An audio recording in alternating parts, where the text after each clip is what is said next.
अचानक उषाने फोन केला की अर्जंट घरी या.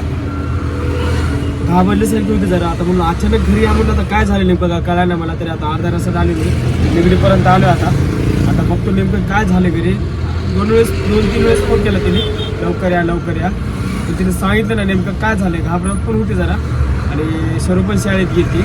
आता मला पटकन जायला लागेल आणि काय झालं ते बघायला लागेल घरी. तर तुम्हाला सांगतोच मी काय झाले ते. कारण की बऱ्याच चाकून आलो आहे. येताना 2 सीटर भेटलो होतं जरा करीत आलो आहे. कारण की जाताना डायरेक्ट एक भाडे भेटलं होतं प्राधिकरणातून. आता चाललो आहे घरी.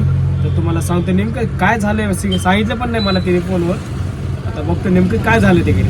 तर चला आता आपण घरी जाऊ. आलो जवळ आता मी निगडीच्या पुढे निघलो आता. बघू नेमकं काय प्रॉब्लेम झाला घरी ते. तर आता आलो मी घरी. आता नेमकं काय प्रॉब्लेम झाला ते विचारतो मी आता. हे उषा काय झालंय ग. माझं घर निघलंय. माझं घर पा बघा एवढं लांबून बोलिलं मला. चाकणला गेलतो मी आणि पाल काढण्यासाठी बोलिलं मला. टाइम बी झाला ना आता. भूक लागली असेल ना. उपास झालाय का मग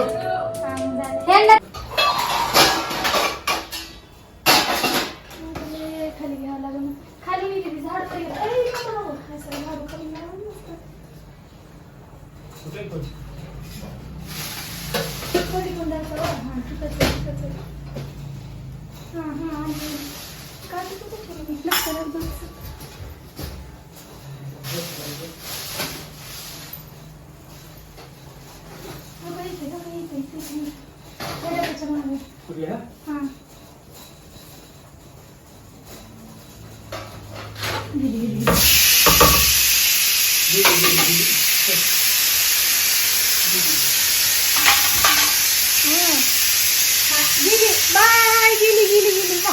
तर फायनली उषाची मैत्रीण पळून गेली घरातून.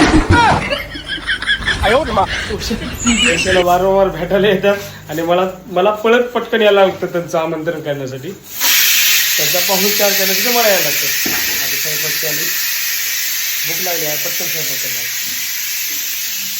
तर चला मित्रांनो काय उपाय असेल तर सांगा घरामध्ये पाणी नाही म्हणून.